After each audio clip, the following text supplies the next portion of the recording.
नमस्कार मंडळी, food by Sangeeta रेसिपीमध्ये तुमच्या सर्वांचं खूप खूप मनापासून स्वागत.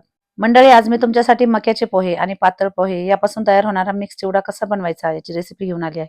आणि आजच्या या चिवड्याला मी लसूणी फ्लेवर देणार आहे, त्यामुळे रेसिपी अगदी मजेदार होणार आहे. तेव्हा तुम्ही सर्वांनी ही मजेदार रेसिपी नक्की पहा. आणि असा मिक्स पोह्यांचा चिवडा एकदा बनवून ठेवला की महिनाभर सहज टिकतो, त्यामुळे प्रवासात न्यायला किंवा मुलांना टिफिनला द्यायला खूप भारी आहे. आणि एकदा हा चिवडा बनवून ठेवला की महिनाभर जसाच्या तसा कुरकुरीत राहतो. आणि अचानक जर तुमच्याकडे पाहुणे आले तर घाईच्या वेळेला तुम्ही त्यांना चहाबरोबर हा चिवडा नाश्ता म्हणून देऊ शकता. चला तर मग अगदी 15 मिनिटात झटपट मिक्स पोह्यांचा चिवडा कसा बनवायचा ते पाहूया. तर आता चिवडा बनवण्यासाठी सगळ्यात आधी मी काय केलं, गॅसवर एक कढई गरम करायला ठेवली. त्यामध्ये थोडे तेल घातले.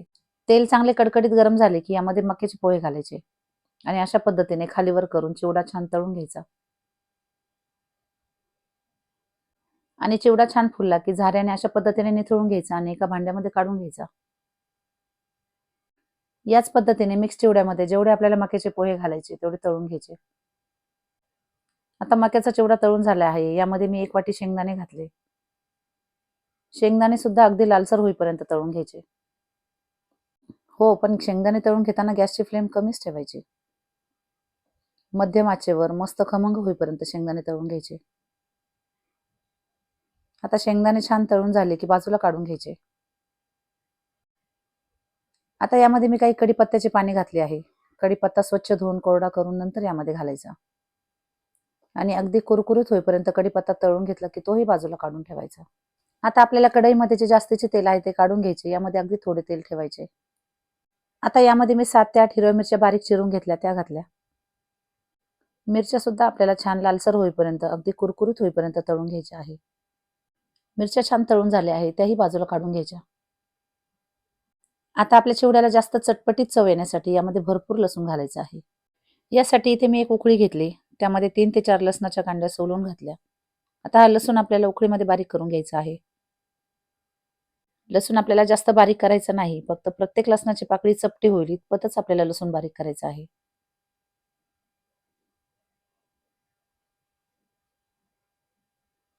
चिवड्यामध्ये तुम्ही जेवढा जास्त लसूण घालाल ना, तेवढाच चिवडा चवीला भारी लागतो. आता लसूण बारीक झाला की उकळीतून काढून घ्यायचा आणि गरम गरम तेलामध्ये घालायचा.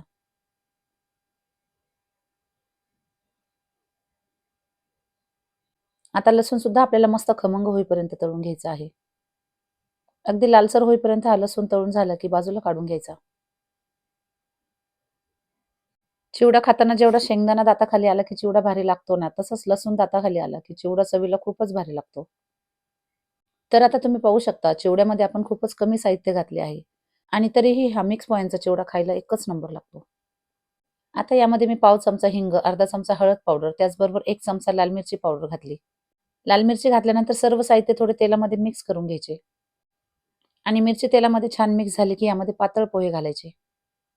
कमी गॅसवर हे पातळ पोहे आपल्याला छान मिक्स करून घ्यायचे आहे. जेव्हा आपण हे पातळ पोहे चिवड्यामध्ये घालतो ना, तेव्हा शक्य असेल तर थोडा वेळ हे पोहे उन्हामध्ये ठेवायचे. उन्हामध्ये ठेवल्यामुळे काय होतं, त्यातील थोडासा ओलावा कमी होतो आणि अगदी सहज हे पातळ पोहे कुरकुरीत होतात. आणि अशा पद्धतीने 7 ते 8 मिनिटे मस्त कुरकुरीत होईपर्यंत चिवडा परतून घ्यायचा. 3 ते 4 मिनिटे चिवडा परतून घेतल्यानंतर हातावर थोडा चेक करून घ्यायचा. आता आणखी 1 ते 2 मिनिटे चिवडा आपल्याला कमी गॅसवर परतून घ्यायचा आहे. चिवडा परतून घेताना एकसारखा अशा पद्धतीने खालीवर करून घ्यायचा. आणि आपला चिवडा छान कुरकुरीत होईपर्यंत परतून झाला आहे, हे आपल्याला अगदी सहज कळतं. अशा पद्धतीने हाताच्या बोटावर अगदी सहज भुगा होतो.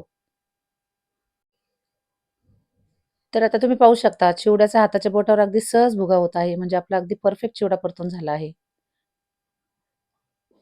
आता यामध्ये तळून घेतलेला मक्याचा चिवडा घालायचा. त्याचबरोबर तळून घेतलेला लसूण आणि तळून घेतलेला कढीपत्ता घालायचा.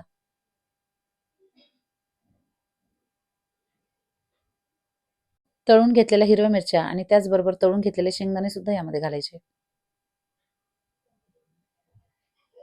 आता यामध्ये चवीनुसार मीठ घालायचे आणि त्याचबरोबर अर्धा चमचा जिरा पावडर घालायची. आता हा चिवडा आपल्याला छान मिक्स करून घ्यायचा आहे. मस्त दोन्ही हातामध्ये 2 झारे घ्यायचे आणि अशा पद्धतीने खालीवर करून सगळा चिवडा एकजीव करून घ्यायचा. अगदी मंद आचेवर फक्त 1 ते 2 मिनिटच हा चिवडा आपल्याला परतून घ्यायचा आहे. तुम्हाला जर आवडत असेल तर यामध्ये 2 पोहे खाण्याचे चमचे पिठी साखर घालायची आणि पिठी साखर घातल्यानंतर पुन्हा हा सर्व चिवडा एकजीव करून घ्यायचा. तर मंडळी तुम्ही पाहू शकता अगदी खमंग असा आपला मिक्स पोह्यांचा चिवडा तयार झाला आहे आणि भरपूर लसूण घातल्यामुळे चिवड्याचा वास अगदी घरभर पसरला आहे. तर मंडळी तुम्हाला हा लसूणी मका पोह्यांचा चिवडा कसा वाटला हे मला कमेंट करून नक्की सांगा. थोडा चिवडा मी खाऊन पाहिला. मस्त टेस्टी आणि खमंग असा आपला चिवडा तयार झाला आहे. तुम्ही सुद्धा तुमच्या मुलांसाठी असा मजेदार चिवडा बनवून ठेवा आणि येता जाता त्यांना खायला द्या. त्यांना सुद्धा हा चिवडा खायला खूप मजा येईल. खूपच कमी साहित्य वापरून मस्त मजेदार आणि कुरुम असा आपला चिवडा तयार झाला आहे. तुम्हाला जर हा लसूणी मका पोह्याचा चिवडा आवडला असेल तर एकदा नक्की बनवा. व्हिडिओ आवडला असेल तर लाईक, शेअर आणि सबस्क्राईब करा. धन्यवाद.